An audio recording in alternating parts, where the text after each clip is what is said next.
Hey everyone, Ariel Adams here with aBlogtoWatch. Please subscribe to our videos on YouTube and like this video if you find it useful. This is a review of the Cecil Purnell Pit Lane.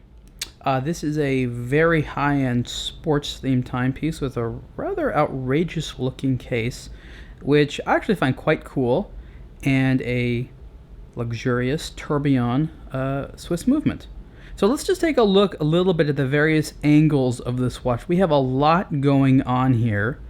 You know, when you get a timepiece like this, what you're really looking at is a degree of exclusivity. These watches are, I'd say, very hard to find. And a certain type of design experimentation that you wouldn't find in something from a mainstream or a higher production, what do they call it, you know, big brand luxury watch. So the Pit Lane, this is the Pit Lane V12, and there's a few different versions of them out there. This one has some interesting looking hands that I believe are meant to resemble like racing flags. This is obviously a motorsports racing themed watch, which hopefully the name Pit Lane alludes to that for you. The movement is quite interesting. What you have here is the time.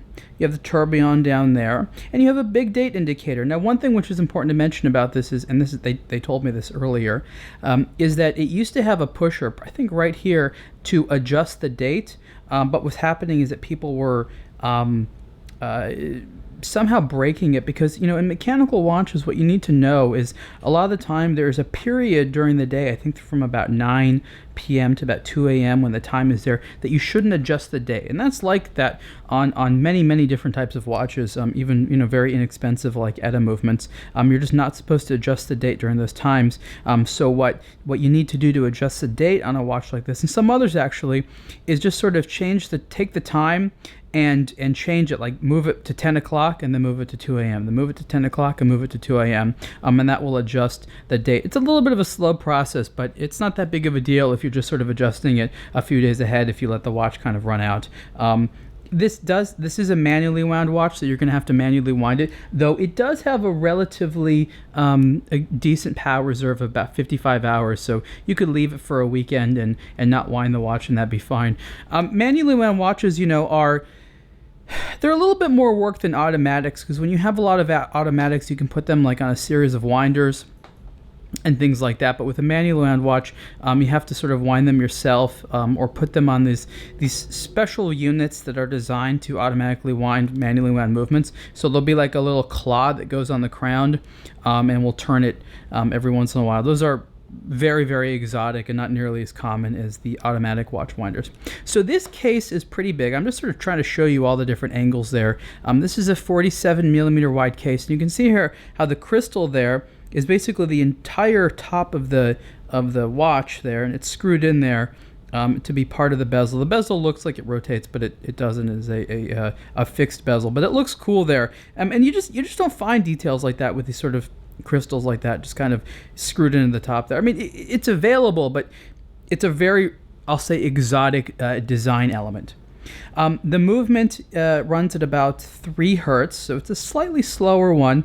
That doesn't mean about accuracy. It just operates at a slower rate, and that's, you know, so that the tourbillon there can move at a slightly more gradual level. You can see that C letter for Cecil Purnell in the tourbillon itself. I mean, here's the thing: when it comes to the design, I really applaud stuff like this. I mean, this is you know, definitely a unique piece. It actually wears very comfortably on the wrist. It's quite a comfortable watch. I happen to like large watches, so for me, this is I'm quite happy with the 47 millimeter wide size, and it does have these lugs that just kind of sharply shoot down. So even on my smaller wrists, it does fit quite nicely. It's a very demanding presence. I mean, this looks futuristic. It looks like, I don't know, something out of a science fiction movie. But again, that's something that I prefer. One thing that's kind of troubles me a little bit is it looks like there's chronograph pushers here, but there isn't. And so I kind of I want those to be pushers, but they're not. And also, just given the design of the case, you know, there are sharp edges to it. There's obviously, it's just full of angles, and so, you know, it's not the smoothest watch. It's not the type of thing that you just want to gracefully run your hand over, because it's you know, it is a sharp case. But again, that's an interesting design element. Legibility is fine. Those hands, as interesting as they look, you know, are able to be read, and it just, you know, at a range like this, people are paying for a degree of wrist presence such as this, and I think this thing certainly delivers in that regard. As a bold brand that's not afraid to be loud, this is definitely the type of thing you're looking for. And some of the detailing is really, really impressive. So, for example, obviously there are many screws on the case that need to be sort of hand screwed in there, but one of the areas where the screws is right here where it says pit lane.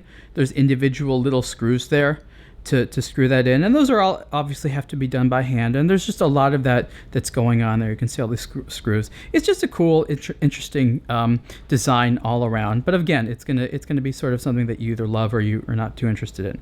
The materials used here, of course, are 18 karat rose gold, and the black elements, I believe, are titanium, which are coated in black. And there's really, it's aside from the interesting design and some of the more attractive elements of the dial, it's a very straightforward timepiece. There's not a lot of confusing elements to it. It's easy to understand, and I think that Cecil Purnell did that on purpose. They're not trying to appeal necessarily to a hardcore watch lover demographic who wants very exotic elements in a movement. I think they're looking for the type of individual who wants a high-end watch, who sees a tourbillon as being a status symbol, but at the same time is also interested in a loud design which is modern and youthful and isn't sort of like a smaller, more conservative looking timepiece that feels traditional. And so in that regard, it's very, very interesting, and it's something cool to wear, but of course it is very, very expensive. The Cecil Purnell Pit Lane V12, this version, retails for $198,800, and you can see the full reviews soon on aBlogtoWatch. Thanks.